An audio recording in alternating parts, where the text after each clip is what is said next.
Hey, what's going on? Nick Unsworth here, and I'm a kick-ass business coach, and I'm on an absolute mission to help you find your purpose in life, to help you love what you do for work every single day, to help you be the rock star that you are meant to be, to make more money than you ever thought was possible, and to have more time freedom so you can actually enjoy the life that you're living. I'm here to help you set your life on fire. All right, guys, so we're back with Cole. What's up, man? Horizontal with Cole. And man, this is just so comfortable. Yeah, man, this is why it's kind of hard to watch movies in here because half the time you fall asleep, you just lounge all the way out and you're just done. You need like put some on the ceiling too, project it there and there. You could if you angled it up. Yeah, true. So I'm excited for this part of the show because drilling down into some teachable moments, right? Yeah. So I'm thinking about, you've got crazy experience from real estate and a lot of time on stages, and so I want to start on mindset. Okay. And so, guys, what we do is we've got 4 pillars to a life on fire. We've got mindset, marketing, networking, and purpose. So we totally, talk through purpose and stuff. I think we'll drill down a couple more nuggets. But let's start with mindset. And I'm curious to hear, things that you do that have allowed you to overcome crazy obstacles in your journey and get to this level. So anything when I say the word mindset, any techniques or any things that you could suggest. I'm going over the last 10 years of developing and growing and crashing and burning and mindset. Mindset is, I think, you always have like the 80-20. It's like 80% mindset, 20% skills or whatever. And I don't know what the ratio is, but I know that mindset matters. We were talking about that in the backyard. I had success from 21 to 25. I was making a lot of money. And then my mindset shift of just getting, punched in the gut with some life things. And that's all that changed. I didn't forget how to make money. I didn't forget how to market. I didn't forget how to promote. I didn't forget how to do any of that. I just didn't have the mind to do it, the mindset. So I think the mindset is huge. And, so for a teaching point, how do you stay in the zone, right? How do you keep your mindset where it needs to be to really be at your inner game, right? Because you've got inner game and outer game. And so like your inner game is mindset, belief. Outer game is like physically, how you dollar for dollar ROI on your marketing campaigns or whatever, right? So your inner game mindset, accountability, I think is huge. And so one thing that I've always had is somebody, and it has changed people throughout the years, is accountability. To say, dude, Cole, you're not on course for what you're capable of, for what you want to create, for what you said you were going to create. You're slipping. The way that you're just talking right now, I had a good friend call me out, and I was talking about how I hated real estate at one point because I didn't have any systems in place, which is something I'm really passionate about, teaching people how to systemize business and not be a technician, but be an entrepreneur like Michael Gerber's The E-Myth, right? And I was talking about how I hated real estate at this one point in my career, and he's like, dude, watch your language. He's like, not that I was using profanity, but he's like, hating your primary income stream, what are you talking about? And so just having those accountability people that will come and go, or those staples like a spouse that are always there to make sure that you are always performing at what you're capable of performing, and you allowing them the ability to speak truth into your life, of not having walls up and being sat down and saying, hey, your mindset's off. What you're talking about is scarcity. What you're talking about is not abundance. What you're talking about is fear. Whatever it is, right? So one thing that helped me get back on course was accountability. Another one is quiet. One thing that's been huge for me in getting my mindset is finding time to be quiet. I'm actually, for the first time ever, starting to learn to meditate now. I've always avoided it because I thought it was a religious thing that I don't practice. I'm not Buddhist, you see the monks in the movies that meditate and all that stuff. They don't speak for years. And so I've never been opposed to it. I have nothing negative to say about it. I just always assumed it was something that I don't do. It's never been something I've been taught, and it's not a part of it. But as I'm learning and hearing Tim Ferriss talk a lot about meditation, and even my own life coach, I have a life coach that was teaching me the meditation practices, is something that's huge, of just finding quiet space and getting clear and reorganizing your thoughts, right? Reverse engineering your plans, getting clear on the next action step of what it is that you want to create. So again, the long story is how do you keep the right mindset? First of all, you got to make better decisions. And that's one thing that I promote heavy when I'm on stages around the country speaking, is that every single decision you make only has two results. You're either making yourself money or costing yourself money. That's it. Now, there could be a lot of moving parts. You're hiring people, you're firing people, you're bringing on interns. Sure. You know, there's moving parts, but the result of hiring, firing, bringing people on or not, growing your office or not, is making you or costing you money, right? Sure. And so knowing that the decisions you make, it's not just a Chinese proverb, it's not just a fortune cookie. You are where you are today because of the decisions and the mindset you had yesterday. Yep. So where you'll be tomorrow is a result of the decisions you make today. And so I think mindset's everything. And that's one of the biggest things I focus on when I teach and talk is if you want to get somewhere and you want to have an awesome harvest, then the seeds you're planting today matter. And then to get so that's easy. All right, I'll make a decision today to change my life forever. Cool. And have someone hold you accountable to get there and keep you in the right mindset. So huge, so important, because it's so, when I think about just like, you know, coaching clients, I think about people and they're not where they want to be or they're not living a life on fire. It always comes back to decisions. Totally. And, you know, if someone wants more time in their life, they want more, you know, more time freedom. It's like, it actually comes from making faster decisions. You know, all the time we spend stewing on stuff and not doing stuff. So it's really powerful, and I love the accountability. I mean, I think we all need accountability coaches, or, you know, if you don't have a coach, it's like, you know, start with, I think an actionable thing is, you know, if you don't have a business coach, I would encourage you to seek one out. If you can't afford that at this point in your life, it's like you could find someone that you respect, that you trust, that could really play full out with you and be accountability, you know, buddies, if you will. And it's so important. It, you know, keeps you, you know, at your top of your game. And I love what you said about keeping you at your like peak performance. And that's what makes for a great coach. It's kind of like a coach, whether it's a business or a coach in sports. I mean, they come in because they're seeing the talent in the player and getting them to produce and stay in that game, in the zone, or operate, or, you know, swing the golf club or swing the bat at the highest level. That's no different than you as an entrepreneur. So super cool. Especially for beginners, because I've been doing business now for 10 years. Yep. I've made a lot of money. I lost money. Well, I stopped making money and then just spent it, like going around. And then I've made more money now. And that's all great. That's fantastic, right? But I now have a decade of history under my belt. So when I start getting in my own way and my mind starts playing tricks on me, I can reflect back on a decade now of having some success, right? Where like beginner, let's just say some of your viewers and some of your listeners are just getting started. You guys need to realize that when you don't have a track history of success, without someone who is where you want to be to guide you, to motivate you, to hold you accountable, to keep you in the right headspace, it's easy to throw in the towel. Because you can't say, all right, this is a really hard month, right? I'm just, for whatever reason, my connections aren't happening. These things aren't, you know, the planets aren't aligning themselves. Oh, but you know, I've made a lot of money so far this year, and it's a rough month. I'll be okay. Whatever, right? But for someone that's just getting started, I see so many people quit before they've even gotten started. And it's like Napoleon Hill's 3 feet from gold. Like, you have no idea how close you are to succeeding. And that extra kick in the butt from that coach can bring you that 3 feet farther to finding your goal, so to speak. And so, especially for people that are not just beginning, but who are doing very well.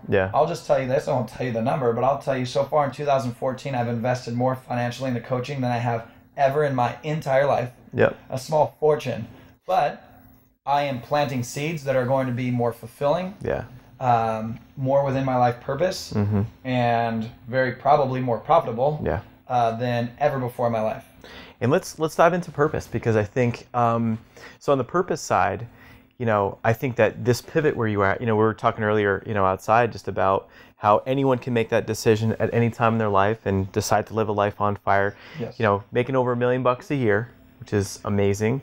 And, you know, but tell us about your decision to move away from that and to really just go towards that purpose, and tell us a little bit about what your purpose is. So the biggest shift that I'm going through right now is my finances are okay. I can do what I'm doing right now forever. My bills will always be paid and I'll always be okay. And I'm quote unquote comfortable financially. And what I'm doing is cool, right? I mean, I sit on stage and impact people, and that's cool. And that'll be something I always do. Real estate is a something that we need, right? Buying houses that are not in livable condition, making them gorgeous, and providing families. It's awesome. And I'll do that forever, right? Helps people. Yeah, it helps me. So it's not like I'm not doing something that is positive, right? But it doesn't, my life's not on fire. And I truly believe that life was not meant to tiptoe through life and arrive at your grave safely. It's meant to live on fire, right? It's supposed to be life on fire. I love that. I even told you that on the balcony. I was like, can't believe you thought of life on fire. That's so sick, right? And so when it comes to purpose, I'm in a big transition of, okay, I'm okay financially. And I can continue to do what I'm doing forever. Real estate's great, and I will. I'll buy rental properties. I believe that everyone in the world should have rental real estate, right? Because it's a huge tax savings and all that. So I'll keep doing real estate. But the point is, as far as my primary focus and primary income stream, what I'm doing right now is only things that align with what I believe my purpose is. And it's crazy because that's that back to that accountability. Like he doesn't call himself a coach. He's more of a consultant, which he is. But like people just call me out, and I'll get this idea. I was halfway through creating a product that shows people automation in business. A huge, huge need in the workplace of small business owners. Guys and gals that are doing it all themselves. You guys listening and watching this, doing it all yourselves, working 80, 90-hour weeks. You got to look at where you can create a system, automate, and outsource, right? And so I had this great product, but I don't want to be the outsourcing guy. I was halfway done, and then finally somebody called me out. My coach is like, what are you doing? Like, I get it. This will make money. The world needs it, but like, is that truly your purpose? And so I scrapped it maybe for a later date, but it's not what I want to like enter the world doing. And so here's what my definition of purpose is, because that can be an intimidating word for some people. A lot of people believe it's like a religious word or whatever, which it's not. Every single person has a purpose. If you're a religious person, it might be spreading the gospel. If you're not, you might be a cancer survivor and you're passionate about it, of promoting getting awareness and getting checked sooner so that it's not too late. You might have an autistic child or a child with Down syndrome, and your purpose is curing those diseases, right? So every single person has a purpose. Don't kid yourselves to think you don't. Everybody does. And what I believe your purpose is a lot of times life circumstances. A lot of times, not just life circumstances, but the worst things you've ever gone through. Your worst experiences that's unique. That not that you're the only one that's gone through it, but not everyone goes through it. Right. Then the other things of yours that are unique, your gifts, your abilities, your desires, your drives, and you put what you've gone through as a person and what you're naturally gifted at, because we all are born with gifts, and you put them together to be your unique purpose. So I have a way of speaking and empowering from stage and educating. That's something I, quote unquote, was born with. I'm able to communicate my thoughts in an environment. I have no such thing as stage fright, which the number one fear I hear in the world is stage fright. For whatever reason, I wasn't given any of that. And not to, pat myself on the back, I have huge hang-ups in other areas of my life, right? But standing in front of people and speaking, I don't even get butterflies anymore. And I've gone through some really interesting things. I didn't get into the story. We don't have time now, but the car accident that ended my firefighting career was bad, and there's a lot of stuff I still carry to this day of hang-ups there, but I went through some unique things. People lose people in car accidents, people go through car accidents. That doesn't make me unique, but I went through things that a lot of people don't, and I've got gifts that some people don't, and I'm able to put them together and empower, right? And so now I want to create a brand around that, like you, of helping people live their lives on fire, of getting out of their own way, of realizing that you're not supposed to just survive. You're not supposed to figure out a job that pays your bills, that what you feel is an okay lifestyle. I always tell people, imagine your dream life. What does that monthly or annually look like? Is that a $500,000 a year? Is that $1 million a year lifestyle? Cool. You want to make $1 million a year to live your dream life, dream homes, cars, vacations, whatever it is, and giving back? All right, let's show you how to make $1 million. No, let's show you how to make $2 million. So you can have your dream life. You're making twice as much as you want or need to make, and you can give half your earnings away. That's what I'm all about. That's huge. And I think that's what purpose is. I think that it doesn't need to be an intimidating word. That people have experienced things and can do things collectively that gives them a unique offering to the world, aka your why, as Simon Sinek would call it. Your purpose, as we're calling it now.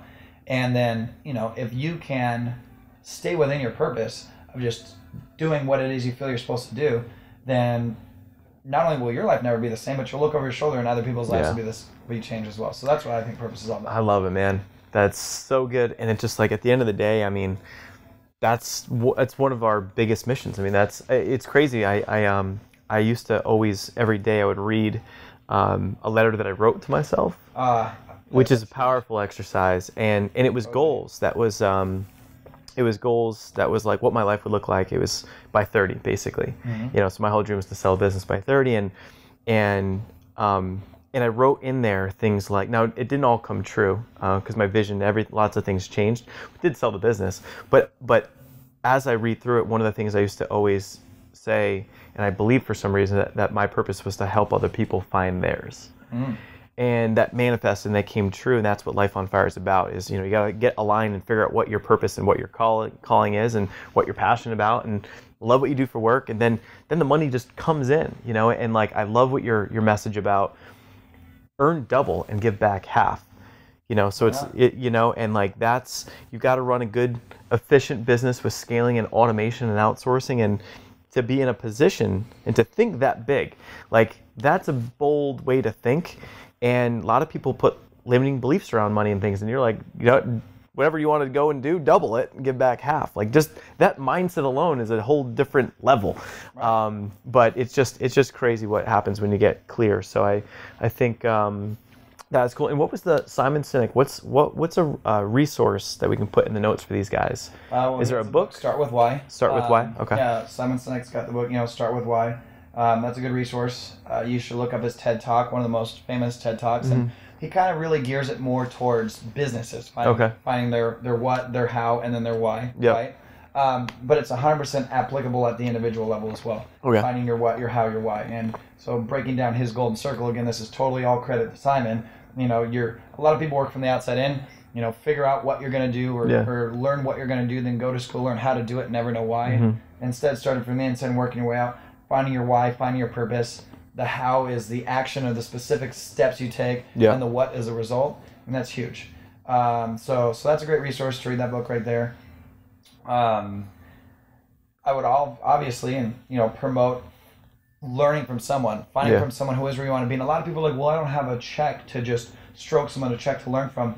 I've learned a tremendous amount from Henry Ford, who died decades before I was born. Yeah. So people assume that like mentors is this like total formal relationship, like we shook on it and signed in blood, and like we're like bonded together as mentor mentee, which there's maybe not the blood part, but there is those official but you're mentoring me right now because I'm watching you interview people and I'm learning, right? And I'm watching that. So you're a mentor of mine, and this is the first time we've really hung out outside of bumping into each other once. And so people need to realize that if you have an idea of where you want to be, then start learning from and following people who are already there. Yeah, it's the shortcut. I mean, that's it kind of comes back to the modeling, like we were saying before. It's it's not that you want to be like their personality. It's not like you want to be them or anything. But at the end of the day, I'm always telling clients that don't spend so much time and energy trying to recreate and try and build something from scratch and invent everything where everything's been done. You know what I mean? Yeah, unless you're creating technology, or you're an inventor, or you're bringing new things to market. But for most people that are watching this show, I mean, it's about building your online brand, monetizing your knowledge, building a fun, scalable business that you love. And so it's like, look at the companies that you want to be like, and take their models. And again, it's like the percentages. It's like 50% Suzanne Evans, her style business, 10% here, 10% there. Smush those together, and it's like that's the footing to launch a business fast. Totally. And the great thing is for you. I mean, if I know you're going into. I mean, I think with your gifts as far as speaking and things, it's like there's such a huge message you have to share. And if you ended up doing coaching, look at our coaching matrix and model that and make yours better. You know what I mean? And so we've so we have clients who've been diving in and doing that. And I got to give kudos to AJ, one of our elites. So he is building out his brand for Twitter, and he looked around and he's creating a course, and it's as simple as, he's not a trained copywriter, but it's as simple as he looked at other people in the industry and looked at how their copy looks on their websites, and simply modeled that, and boom, the guy created a sales letter in less than a day. And R&D. Yeah, research and development right there. Dude, rip off and duplicate. The R&D. I teach that every week. Oh, dude? No way. If you find someone who's where you want to be, rip off and duplicate. Yeah. Right? Make it unique to yourself. Obviously, don't plagiarize. But that's what it's all about. Doing some, seeing it's working. Okay, I want to do this in business. I want to be the Twitter guy, or I want to be like you're the Facebook marketing or real estate or whatever it is, right? Yeah. Find someone who is where you want to be. It's working for them. R&D. Rip off and duplicate it. That's all anyone ever does. That's what Chevy does with Ford, right? That's what Pepsi does with Coke. That's business. Yeah, it's like Wendy's. Their whole business model was to put a Wendy's wherever McDonald's went. McDonald's spent all the money to demographic research and stuff. All the research, and then Wendy's would just piggyback off all that and just say, well, there's one over there, so we're gonna go there. So you know, and I think that's a big. It can lead to a breakthrough if you're trying to figure out, you know, what is that you want to do, and like for the business. So I think modeling, or R&D as you put it, is cool. Now, one thing I want to dive into real quick is speaking. Because, you know, I think about, so the next pillar is marketing, right? So marketing we go a lot of directions. We've done a lot of online marketing training. So I think with your gift being speaking, what would you say is a technique or a tip? Or if someone wants to get better at speaking, it could be for a podcast, could be on stage, but how would you look at sharing some tips on how to get better at speaking? Naked, one of those types? Yeah. Don't do that. That's not going to be good for anybody. All right, tips for being able to speak with confidence, or I mean, taking an idea and making it something that you can teach them. Yeah, what do you talk about? For someone that has a message, okay, you know, and whether they're at a microphone, they're on a stage, they're on a webinar, you know, what's something that they can do to get better speaking skills, to more effectively communicate, have more confidence? You need to know before you go on stage the ratios of, I don't remember where I learned this or what it's even called, but in any environment, there's 10 people in a crowd, you're on TV live, and there's millions of watching you. Here's how it's going to work. It's the 20-20-60 rule. 20% of the people are going to hate you. It doesn't matter who you are. It doesn't matter if you're LeBron James. How many haters does he have? And he's been more MVPs than anybody, right? It doesn't matter if you're Tony Robbins, who has made a career of changing people's lives. I meet so many Tony Robbins haters at my events, right? And it's like, what did he ever do to you? Have you ever even been to a Tony Robbins event? Oh, you're just on the bandwagon of haters, right? So just realize there's 20% of the people in the crowd. They're not gonna care what you say. They're not in.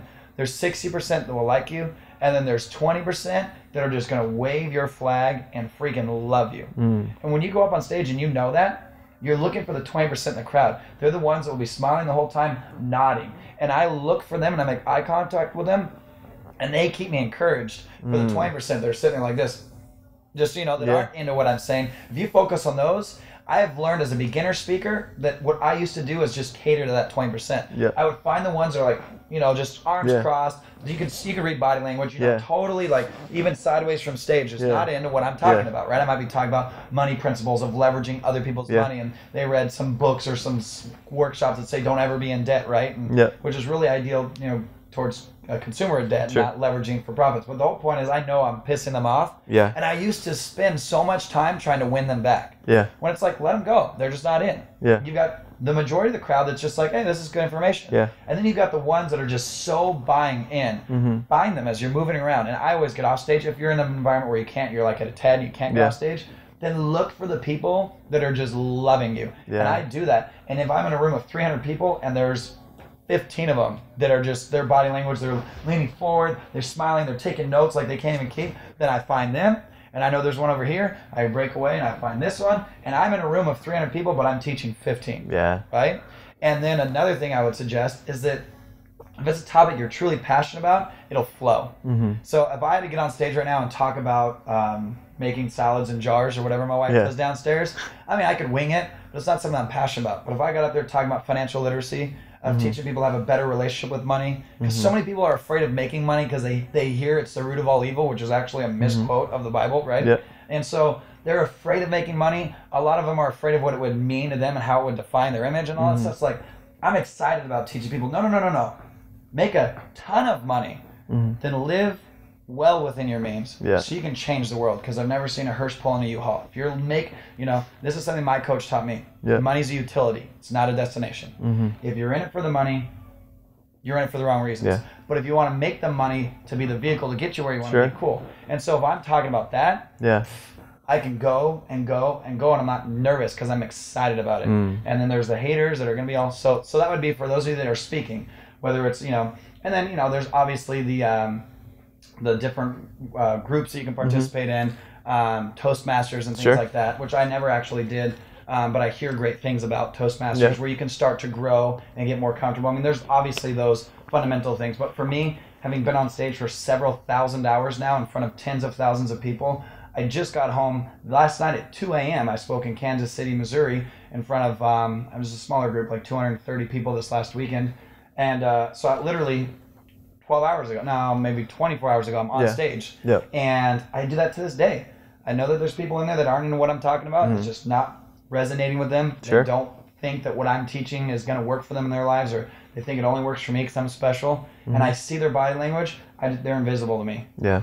And then the rest of them are just, they're enjoying themselves. That's huge, man. That's the one that love me. Yeah. I go to them, and I walk right up to them, and I talk to them this close, even though I'm in a room with 300 people, and they're just like, I give them knuckles, the whole deal, and we just interact. Yeah. And then all of a sudden you've been on stage and you're done, and you've crushed it.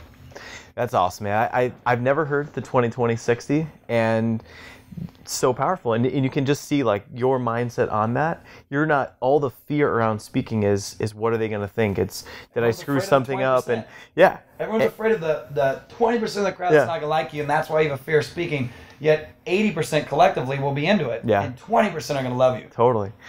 And know the numbers before you get up there. You have nothing to be afraid of. That's really powerful. I'm definitely gonna use that. I'm gonna R&D that. Gosh, I'm gonna R&D that. My man. I love it, man. Well, cool. And so, last pillar being networking. So, what would you say as far as? I think we kind of touched on this downstairs, but it's like giving first. When the guy shows up with, for John Lee Dumas's, their day together and brought a gift. It's like. Anything that you can speak to as far as a tip for networking, for someone to grow their network? I've already touched on it. Then there's the Jim Rohn quote, you are the result of the 5 people you use most of your time, right? There's all that stuff. But I truly, from personal experience, know that you need to invest in relationships of people who are going to further where you are. And so are you talking networking as far as who your network is, or networking as far as like advertising, networking, and getting your brand out there? Yeah, no, networking just as far as, networking, building relationships and Invest in relationships in any way you can. He's a perfect example of that. Gary Vaynerchuk, he's a big deal. It's kind of hard to get a hold of. Yeah. So you created value. Yeah. Had a book launch, wants to be a New York Times bestseller. So you bought $30,000 or whatever it was, ridiculous, of the guy's book. That's a unique offering. Now you're in the position someone might say, well, I don't have the 30 grand. Every single person, you can create value in their lives in some way. And if not, you can observe from a distance, right? Yeah. You have this. People are learning from you that might not be able to invest into your elite group. But guess what? You're giving massive content away. Yeah. So surround yourself with this type of content, Life on Fire. I do the same thing, right? I'm launching the podcast now, but I have my coaching students. I have my community. Have being on stage. I've got whatever. And even if they're not working with me in the one-on-one coaching environment that some are, they're still exposed to it. So invest in relationships. Be very careful. And then this is a harsh reality, and some of you might not like me for this, but you're in the 20%, so I don't really care. No offense. You have to eliminate relationships that are holding you back. And I had to do that. You can love them still.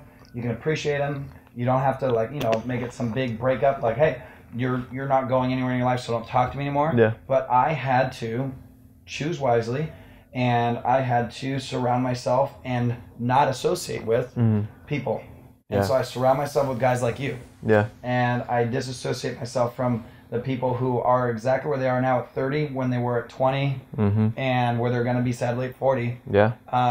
Because it's like, this might sound a little harsh, but I call them emotional vampires. They just suck you dry, and it's hard to be inspired, motivated, and change the world when you're around people who have completely accepted complacency, have no desire, and are completely content with doing nothing. It rubs off. It's like you gotta shower it off by being around people who are where you want to be. So as far as networking, it doesn't mean you have to be making $1 million a year to be able to write checks to whoever you want to learn from.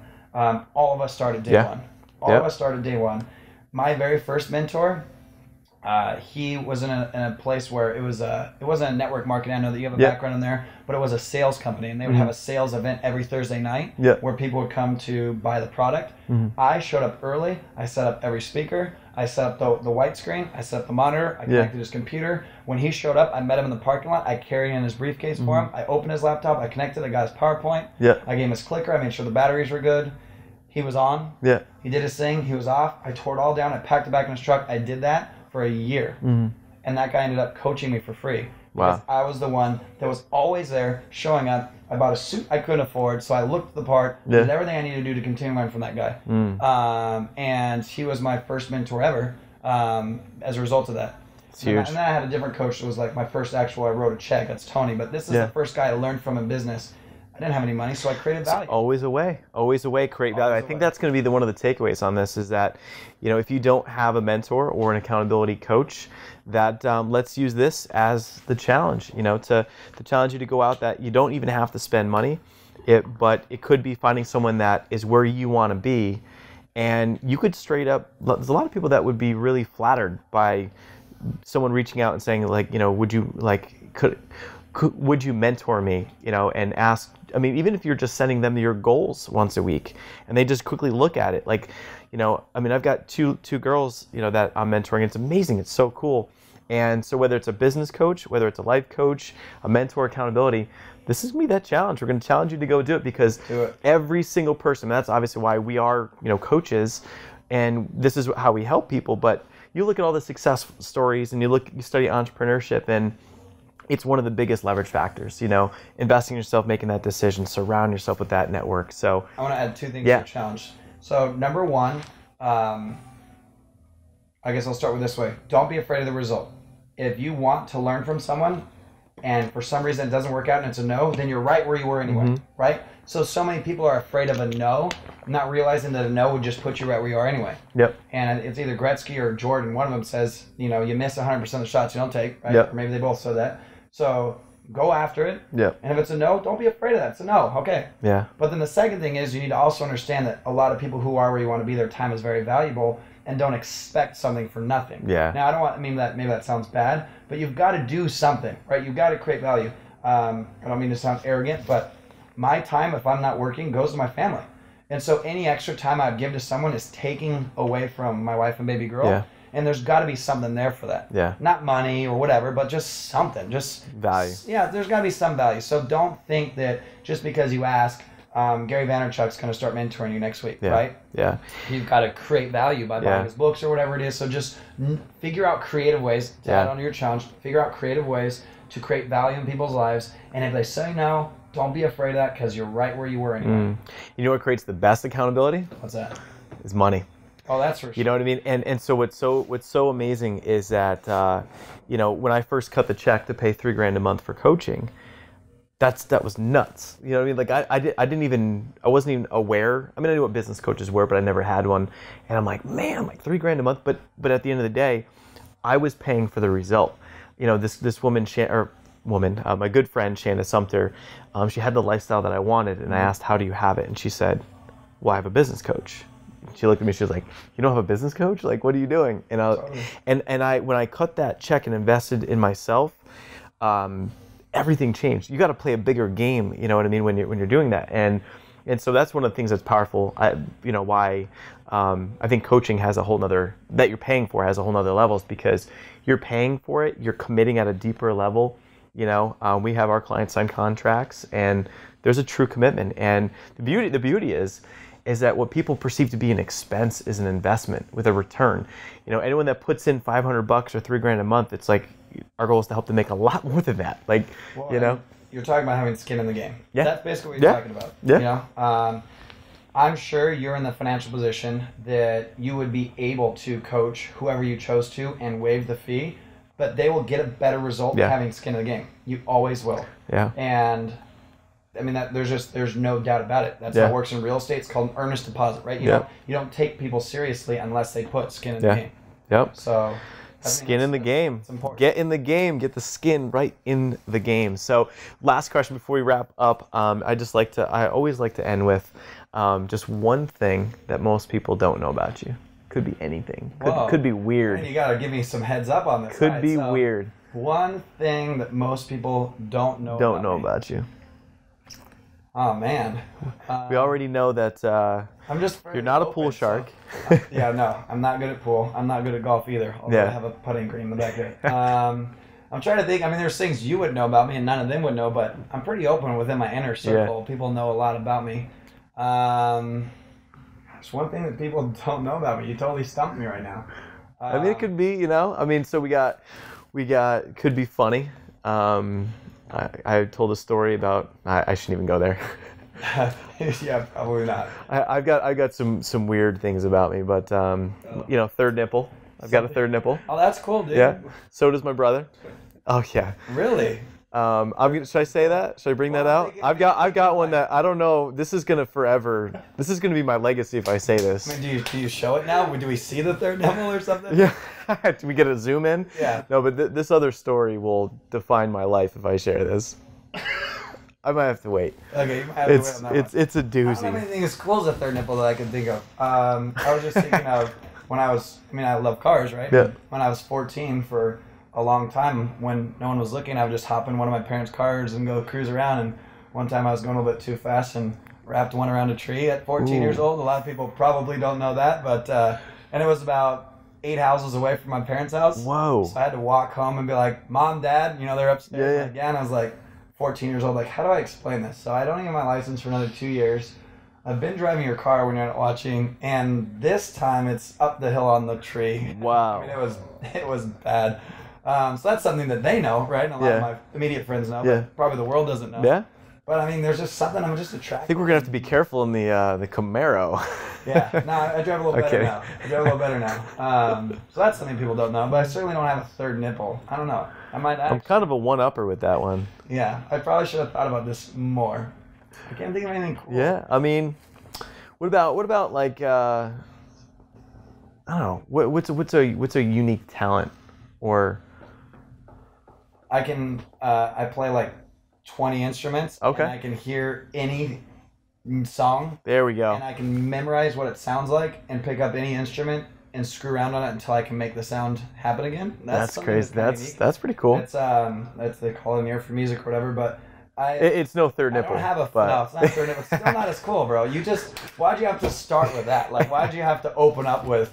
You're like, all right, so what kind of car do you have? Honda Civic? Cool, I have a Ferrari. Right? Like, why you got to start with that? But I mean, that's something a lot of people don't know is that I don't have a photogenic memory, but I can hear something and hear it perfectly in my mind. That's crazy. That's cool. I can hear sounds and they don't go away, and then I just go to the piano until I hear the right sound. Yeah. And then I memorize the fingers and I play music or guitar or whatever else. Dang. That's something maybe people don't know about. That's cool. That's very cool.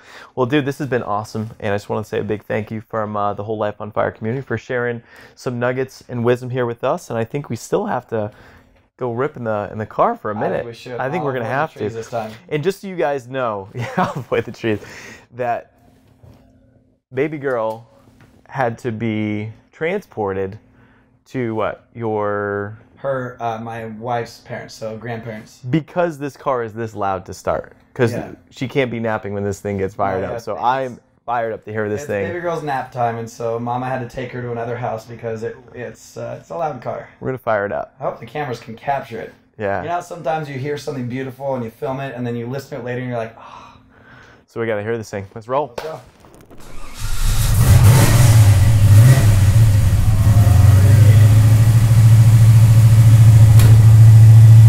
That is nice. That's a Life on Fire right there.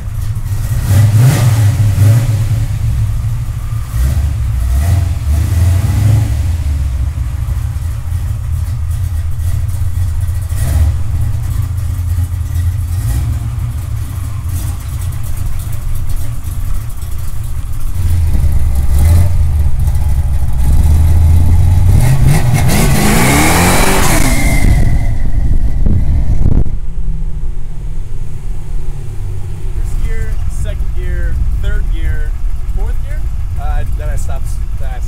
Still peeling out. Yeah, it's we did a 0 to 75 in like 4 seconds real quick though. Crazy, man. That's good.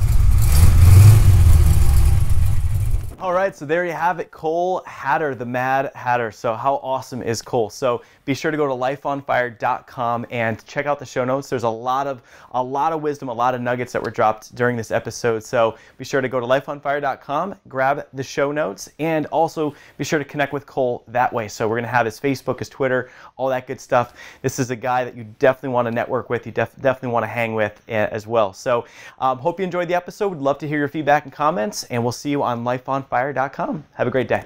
I'm here to help you set your life on fire.